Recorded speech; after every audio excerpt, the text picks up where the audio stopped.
in the land of grills, doing another grill review today, folks. We're finishing up our review series on the all-new from Monument Grills. This is their Mesa series, and this is their M415BZ, and this one's got a broil zone on it. I tell you what, folks, you're looking at something like this, and you're saying, well, how much would you pay for that? Well, how much would you pay for that? We're going to show you the price. We're going to show you there's a lot of cool things going on with these grills, folks, and I'm also going to leave the link down below in the description to the one we did on 2-burner and the 3-burner. A lot going on here. Let's get started. All right, so I always get down to what people want to know first is what's the price. And I was thinking, what, I was going to ask you a question. What would you pay for 4 burners that's got a dedicated sear of its own to it? It's got a side burner. It's got 62,000 British thermal units going on here. This thing is a behemoth. What would you pay?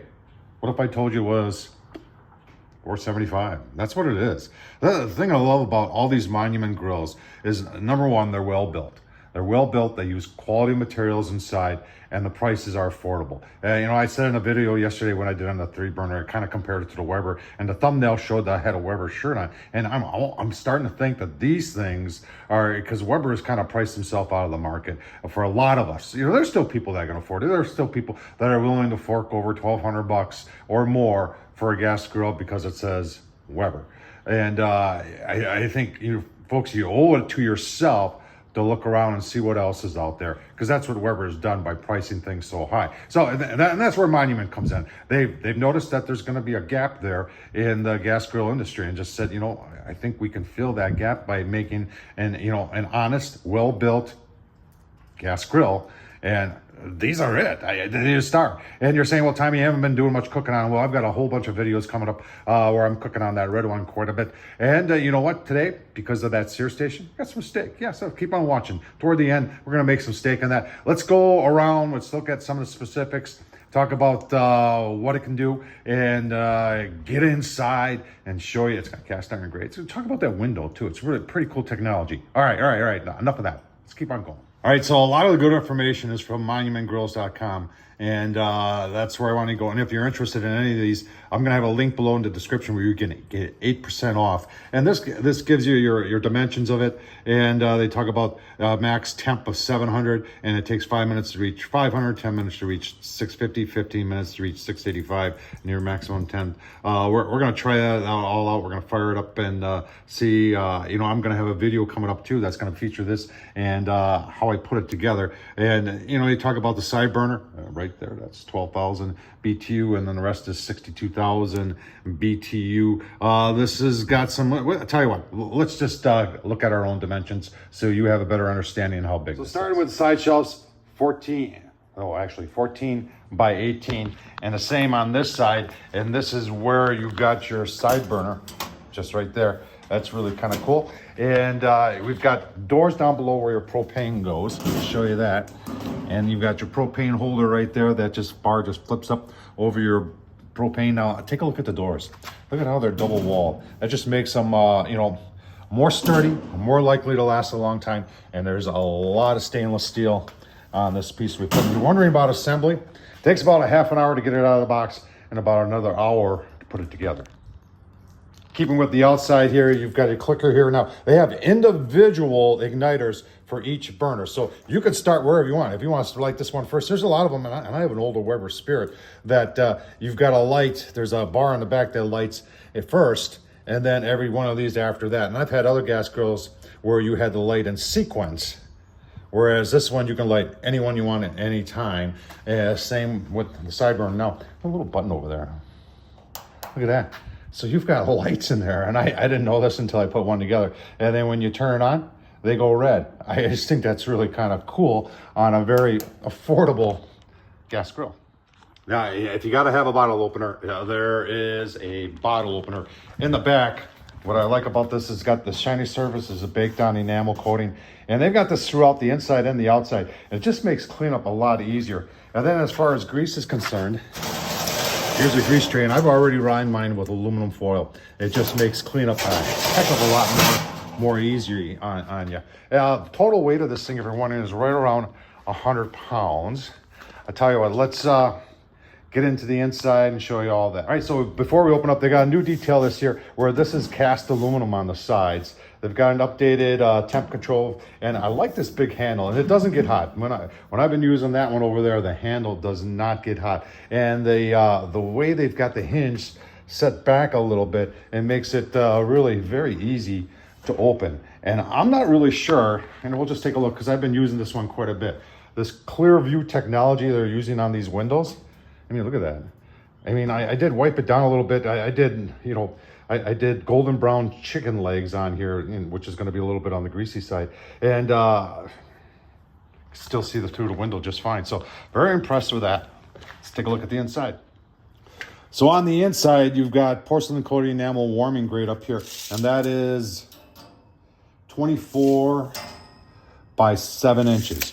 And then you've got 3 separate cast iron. And remember, if you're gonna have a gas grill, you want cast iron. I had a guy yesterday saying, well, I live in Virginia and that'll just rust. Well, I got a house in Florida and I've got cast iron grates on my gas grill down there. And as long as you keep them oiled and everything, and I got a Blackstone down there too. As long as you keep them oiled and well maintained, they won't rust. So you've got 3 individual cast iron grates here. Your total cooking surface is 26 inches this way by, let's just call it 16. So it's about 16 and a half inches back to front or front to back, however you want to talk about it. Let's take all this off. Let's take a look down below at the flavorizer bars and the burners.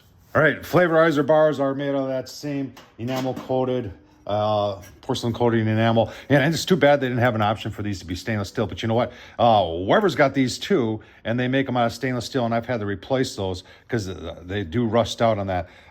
You know, so, and they've got one right here, and this is what I'd like to see them do on all of them. This is really nice. That's stainless steel rolled over right there. I think that'd be cool if they had that for all of them. But you know, there's a suggestion because Monument Grills, they do a lot based on people's suggestions. Take those all off there. Now there's your stainless steel burners. Those are clickers right there, individual clickers for each burner. This is your sear zone right here. Flame's going to come straight up out of that. These stainless steel burners do have a 3-year warranty. The rest of the grill's got a 1-year warranty. Same porcelain coated enamel on the back here. Just makes cleanup a lot easier. All right, let's turn them on and see what they do. We'll, I tell you what, let's start with the Broil Zone first because that one comes straight up. Turn gas on.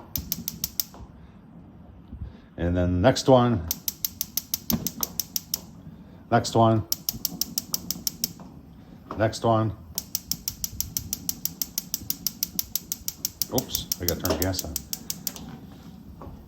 Next one. And I like how they turn red when they're all on. It's a good reminder. All right, we're going to put everything back on. We're going to turn them down to low. And just going to see. And you know what? We're going to turn the Broil Zone off. And we'll just, I want to see, I put my Oklahoma Joe pucks in there and just see how low is low. And I'm going to do it with all 4 burners on. Now remember, if you're looking to do low, you could do low just by having, say, the nice thing about having so many burners is that when you're doing low, you can do low with just the 2 outside burners. But I just want to see how it's going to do with the 4 of them on. Let's see. I'll give you a look, see when I get the pucks back on. All right, it's been about 10-15 minutes. Got them on low. We can see we're at 400 on the lid. Let's see where the pucks are. Almost 400, almost 400, almost 400. A little over 400, about 425 back there. About 425 back there. And up on the warming rack, we're 360 there and a little bit 400 there. So pretty consistent here, a little warmer in the back.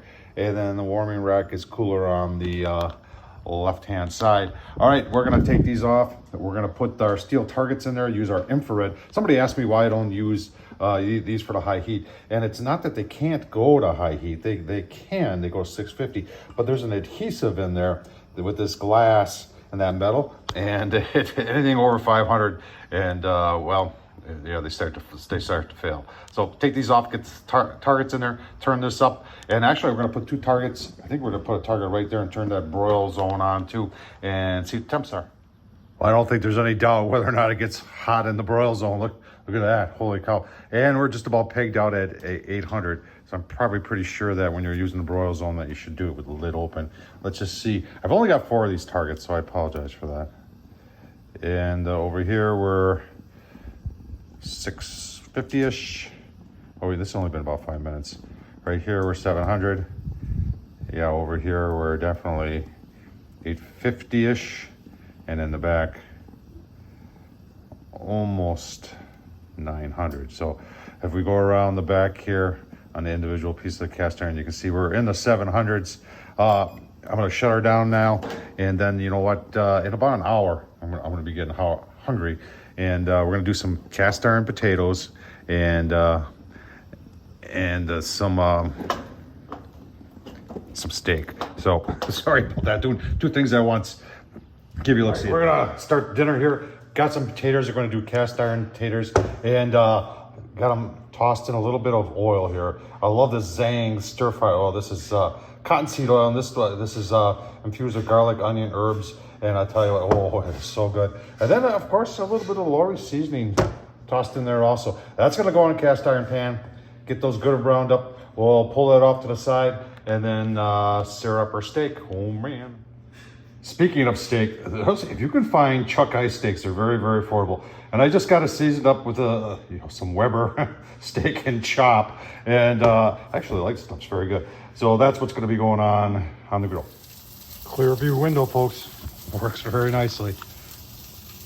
Got just these 2 burners on here, and they're up about 3/4. And we're just gonna. I've got a large cast iron, and Monument Grills I think has cast iron stuff too. In fact, I think they have a whole grate system that you can get that has like a cutout in it, and you can put pans in there and that. So we're just gonna get, I want to get a brown on these cut sides. These are golden potatoes, small golden potatoes that we're just gonna, I want to get a little on the bottom. You don't have to see all that. And give you a look-see. What I like about the clear view window is I don't even have to open up the lid to show you progress. The whole are looking mighty nice. All right, so we got sear station on about 3/4. I'm gonna turn up both those on the side, and you can see we're glowing red.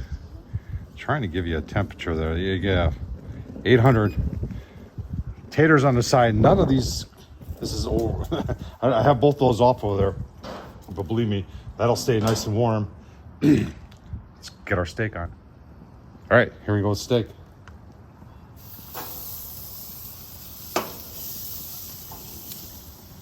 Give them a solid 2 minutes to then a 1/4 turn. All right, and there we go. Oh man, I'll tell you what, that is going to be absolutely delicious. Give you a look-see with the taters once played up. Give me my final thoughts on the Mesa series here. This is one heck of a gas grill. All right, final thoughts on the Mesa. I'll tell you what, that sear station. Look at this. Oh, that's very nice. Oh man. All right, steak and taters. Awesome. Check out the Mesa series from Monument Grills. Leave all the links down below. Hope you enjoyed this. Tom Horsman on YouTube. Thumbs up, leave a comment, and as always, thanks for watching.